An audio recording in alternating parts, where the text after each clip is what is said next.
Bonjour, donc je me présente, je suis Marina Pajoni, je suis directrice pénitentiaire d'insertion et de probation et je travaille au service pénitentiaire d'insertion et de probation du Val d'Oise.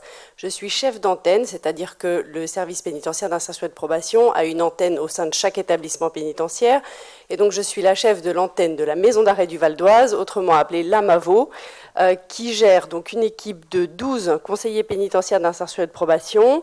Dans ce service, nous avons également trois structures qui interviennent, qui sont nos partenaires à l'intérieur de la maison d'arrêt, qui sont donc l'ARS 95, dont nous avons deux représentantes ici, donc l'association de réinsertion du Val d'Oise, qui met en place un relais père-enfant. Il y a également le comité départemental olympique et sportif qui donc met en place les activités sportives et la fondation Léo Lagrange qui met à disposition une coordinatrice culturelle pour tout ce qui est programmation culturelle à l'attention des personnes détenues. Donc ça, c'était un petit peu pour vous situer mon cadre d'intervention. Je travaille donc dans une maison d'arrêt de région parisienne où il y a actuellement 910 personnes détenues écrouées pour 550 places. Donc nous sommes à un taux d'occupation d'environ 150%, sachant que la maison d'arrêt une maison d'arrêt de région parisienne a un turnover d'environ 4 à 5 000 personnes par an qui passent et qui sortent par cet établissement. Donc ça, c'était un petit peu pour vous situer le contexte dans lequel on travaille. Alors, vous pouvez... Donc, le service pénitentiaire d'insertion et de probation est un service du ministère de la Justice qui travaille donc dans un cadre légal. La loi pénitentiaire du 24 novembre 2009 est, je tiens à le souligner, la première loi qui souligne le service public pénitentiaire, sachant que l'administration pénitentiaire a été rattachée au ministère de la Justice en 1911. Donc, jusqu'à présent, il n'y avait pas de texte qui encadrait l'intervention de manière légale, on va dire, au niveau de la loi. Et donc là récemment, la loi du 15 août 2014 relative à l'individualisation des peines et renforçant l'efficacité des sanctions pénales, dont vous avez sans doute entendu parler dans l'actualité avec la mise en œuvre de la contrainte pénale et de la libération sous contrainte. Nous intervenons aussi, alors ça c'est vraiment le cadre, on va dire, obligatoire, hein, la loi, et l'intervention des SPIP s'inscrit aussi dans les règles pénitentiaires européennes, qui sont des recommandations, hein, tout ce qui est adopté par le Conseil de l'Europe, et des règles européennes relatives à la probation, qui sont en fait on va dire une doctrine d'intervention de l'administration pénitentiaire, et plus particulièrement pour ce qui me concerne, des services pénitentiaires d'insertion et de probation. Je serais peut-être amenée, si j'ai le temps, à vous en dire un petit peu plus sur justement quelle est la doctrine européenne par rapport à la prise en charge des victimes. Voilà. Donc ça, c'est l'organisation globale du ministère de la Justice.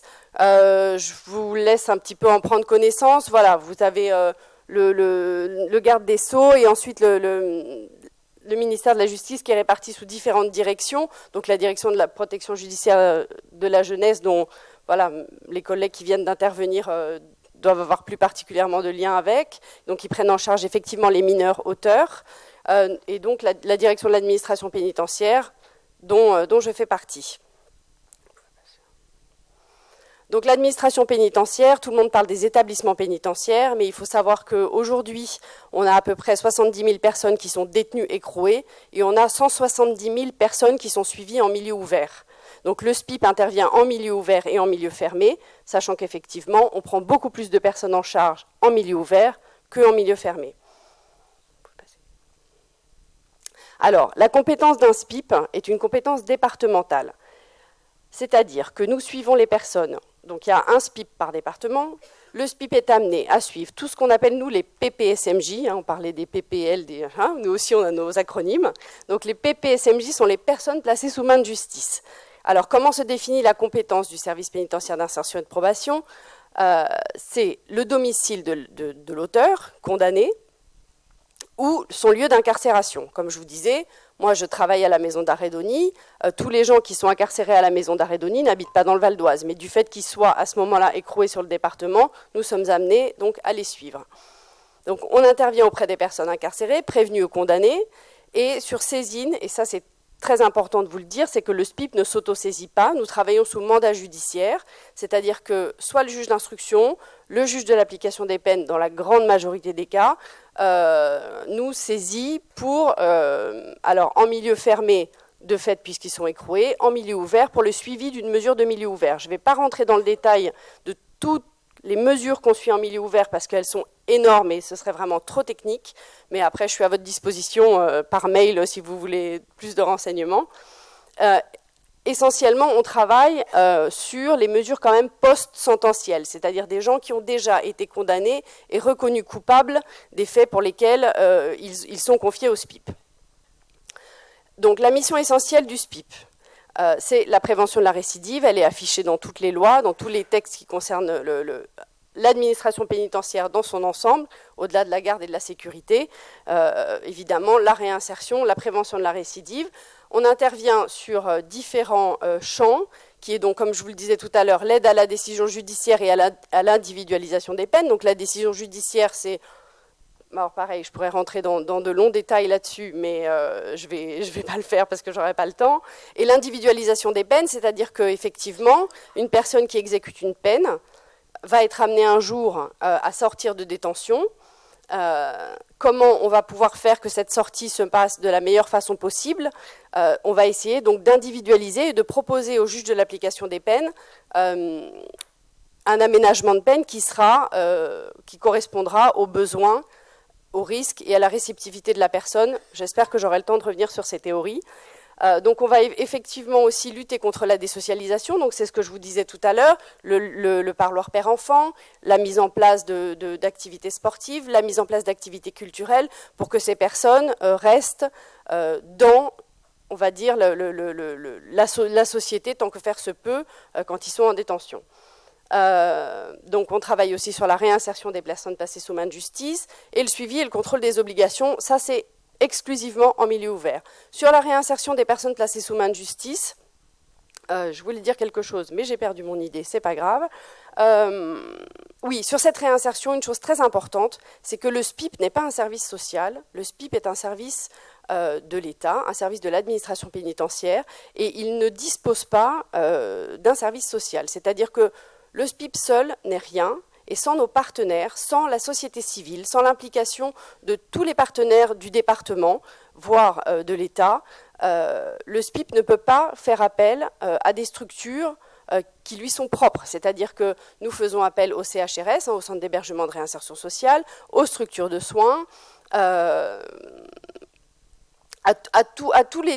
à toutes ces instances, aux communes, aux mairies, aux conseils généraux, voilà, tous ces gens-là qui nous aident et qui permettent que les personnes qu'on suit soient inscrites dans un processus de réinsertion, on va dire ce qu'on appelle nous le droit commun, c'est-à-dire que le fait qu'ils soient sous main de justice ne doit pas les exclure du champ de tout citoyen. Le fait qu'ils soient condamnés ne les exclut pas d'être des citoyens et de pouvoir bénéficier, comme d'autres, et peut-être davantage, puisqu'ils sont fragilisés par la détention, par des situations, on va dire, sociales et familiales, qui sont en général beaucoup plus problématiques. Donc ça, ce sont quelques chiffres, hein, je vous en ai déjà un petit peu parlé. Je tenais à vous dire, et ça j'ai oublié de le mettre dans ma diapo, sur les 86 établissements pour peine. Donc ce sont des établissements où les gens n'exécutent que des condamnations. Hein. Dans les maisons d'arrêt, vous avez des gens en détention provisoire aussi, et ce sont des gens qui exécutent des peines relativement longues, donc un petit peu qui concernent les auteurs d'infractions sexuelles. Sur ces 86 établissements pour peine, depuis 2007, il y a 22 établissements pour peine en France qui sont spécialisés dans l'accueil des auteurs d'infractions à caractère sexuel. Donc c'est aussi notre acronyme pénitentiaire, c'est AICS, et qui donc, pour lesquels le ministère de la Santé et le ministère de la Justice ont décidé on va dire, de mettre davantage de moyens pour la prise en charge de ce type de délinquance. Voilà.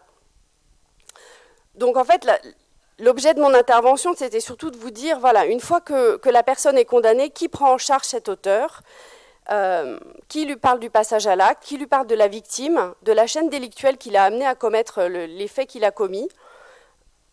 Alors, nous, on va dire qu'on n'a pas du tout une approche thérapeutique, hein, puisque les conseillers pénitentiaires d'insertion et de probation qui suivent ces personnes ne sont pas des thérapeutes, mais on travaille sur cette approche éducative du passage à l'acte, de la prise de conscience de l'acte commis, de l'acte pour lequel la personne a été condamnée, et on accompagne la personne, si vous voulez, à essayer de comprendre vers quel partenaire, justement, je vous parlais du partenariat, on va pouvoir l'orienter pour qu'une réflexion puisse être engagée, alors aussi bien thérapeutique qu'éducative. Donc ça, c'est vraiment dans le cadre du suivi du SPIP pour, toujours dans l'objectif de prévenir la récidive. C'est-à-dire que si la personne n'a pas été à même de réfléchir sur ce qu'elle a fait, on ne pourra pas l'accompagner vers une réinsertion et vers une prévention de la récidive qui sera efficace et bénéfique pour l'ensemble de la société. Donc ça, c'est l'organisation de l'administration pénitentiaire, les différentes directions interrégionales, c'est un petit peu théorique. Voilà, donc comme je vous disais, on essaye de prendre en charge les personnes dans des programmes qui sont liés à la problématique délinquante. Hein, ça, c'est donc les établissements qui sont, on dit, fléchés à ICS, et à la personnalité de la personne suivie. Alors oui, on n'est pas des thérapeutes, néanmoins, les conseillers pénitentiaires d'insertion et de probation ont une formation de 2 ans à l'École nationale d'administration pénitentiaire, au cours de laquelle ils ont des formations sur les troubles de la personnalité, donc qui leur permet quand même un petit peu d'évaluer, même pas un petit peu, qui leur permet d'évaluer les problématiques, en tout cas, et puis les traits de personnalité de la personne suivie. Après, définir les troubles du comportement, c'est un peu plus compliqué, mais au moins de voir si on a affaire à un pervers, un psychopathe, enfin, ce genre de distinction, a priori, les CPIP sont assez sensibilisés à la question. Donc, je vous parlais de la prise en charge individuelle au sein d'un SPIP. Chaque personne qui est confiée par l'autorité judiciaire à l'administration pénitentiaire a un CPIP qui le suit à titre individuel. C'est-à-dire que cette personne, quand elle arrive en détention, on lui dit « ce sera Madame Machin, Monsieur Untel qui va s'occuper de votre suivi ». En milieu ouvert, une libération conditionnelle, une mise à l'épreuve, un travail d'intérêt général, il y aura une personne qui va suivre cette personne. Alors, aujourd'hui, donc comme je ne sais pas si je vous l'ai dit, mais les SPIP ont été créés en 1999, donc on a à peine 15 ans. Ce sont des services qui sont jeunes et qui ont été un petit peu construits de manière empirique. Et on essaye là actuellement de travailler sur la méthode de la prise en charge et comment on peut rendre cette prise en charge encore plus bénéfique, toujours dans le souci de la prévention de la récidive. Alors on s'est rendu compte, parce que l'expérience fait que, quand on arrivait en entretien avec un auteur et qu'on lui disait « Voilà, monsieur, vous avez été condamné à temps, il va falloir faire ça, le faire comme ci, aller voir un thérapeute », eh bien, les gens, ça les bloque et on arrive à des oppositions et à une forme de résistance hein, de la personne suivie. Donc en ce moment, c'est pour ça que j'ai tenu à vous parler ça, de la relation positive et de l'entretien motivationnel. Ce sont on va dire des prises de conscience actuelles, de par l'expérience d'autres pays aussi, hein, du développement et des études européennes sur les règles relatives à l'approbation, sur le fait que quand on essaye de dire à la personne toutes les techniques de reformulation, l'entretien motivationnel est quelque chose qui est très utilisé en thérapie, et voilà, ce sont des outils qui ont fait preuve pour les soignants et c'est des outils dont on essaye aujourd'hui de s'emparer, parce que ça nous paraît important de pouvoir accompagner la personne dans sa réflexion en lui montrant que chacun a des ressources et que chacun peut en soi aller chercher les ressources pour effectivement prévenir sa propre récidive. Donc l'entretien motivationnel est basé sur le même principe. La relation positive, donc c'est voilà, une relation de bienveillance à l'égard d'un auteur. Alors c'est sûr que pour des victimes, c'est peut-être pas toujours évident à entendre, mais voilà, on essaye de faire que cette personne soit prise en charge pour l'accompagner dans sa remise en cause aussi et ne pas la braquer pour l'accompagner dans ce cadre-là. Donc effectivement, on travaille sur le passage à l'acte, on travaille beaucoup sur la victime en entretien. Pourquoi on travaille sur la victime? Alors déjà parce que souvent, il y a quelque chose de très basique qui est attendu par les juges de l'application des peines dans le cadre des suivis, c'est l'indemnisation des parties civiles. Donc ça, c'est quelque chose sur lequel, effectivement, ça peut être une modalité d'accroche sur comment on travaille sur l'empathie avec la victime et comment la personne suivie va se positionner par rapport au remboursement des parties civiles qu'il doit. Voilà, alors effectivement, donc le CEPIP va procéder à une évaluation de la situation de l'auteur, de sa situation sociale, professionnelle, familiale, tous ces éléments qui vont permettre après de mettre en place la relation positive, de voir quels sont les éléments sur lesquels il va pouvoir s'appuyer pour sa réinsertion, pour ce qu'on appelle la désistance, son parcours de sortie de la délinquance, sur effectivement l'empathie avec la victime, qui pour nous est aussi un élément de gage de prévention de la récidive. Quelqu'un qui tient un discours dénigrant, méprisant à l'égard de la victime, c'est un facteur pour nous de risque de récidive. Voilà, donc on évalue tout ça, et cette évaluation, le SPIP en fait part au magistrat. Hein, c'est quelque chose qui ressort de tous les rapports que les conseillers d'insertion et de probation transmettent au juge de l'application des peines. Donc je reviens effectivement sur la prise en charge individuelle. Quelqu'un qui en milieu ouvert va faire l'objet d'une obligation de soins. Hein, une minute, pas plus. Une minute. Donc les partenaires du SPIP, alors effectivement ce sont des partenaires qui vont être sur lesquels la personne va orienter, le CEPIP va orienter la personne placée sous main de justice, mais il y a aussi les partenaires qui vont nous former, donc voilà, comme les CRIAVS, hein, les centres de ressources d'intervention auprès des auteurs, des intervenants auprès des auteurs de violences sexuelles, donc ce sont des partenaires pour les CEPIP qui sont très importants. Qu'est-ce que je voulais vous dire? Oui, et donc après, il y a la prise en charge collective. Donc on met en place des stages pour permettre aux gens d'être, donc aux auteurs, d'avoir des groupes de réflexion sur leur comportement, sur leur passage à l'acte. Les programmes de prévention de la récidive qui sont des groupes de parole à visée éducative qui permettent effectivement à des pairs qu'on va regrouper par, on va dire, problématiques délinquantes, parce que effectivement en entretien individuel, travailler sur le passage à l'acte délinquant et en particulier délinquant sexuel, il y a des limites, hein, chacun a ses barrières, les CEPIP comme les auteurs, et le groupe et l'échange avec les pairs, on s'est rendu compte que ça permettait de libérer la parole, et la parole amène la pensée, et quand la pensée est là, eh ben, peut-être que le soin sera plus investi par l'auteur, parce que donc cette obligation de soins, à un moment, il va falloir qu'elle se mette en place, mais autant qu'elle se mette en place, comme je vous disais, dans le cadre d'une relation positive et bienveillante, et que la personne puisse adhérer, parce que nous, voilà, notre objectif, c'est que l'auteur adhère à son suivi dans le cadre d'une prévention de la récidive. Voilà, je crois que je... Merci.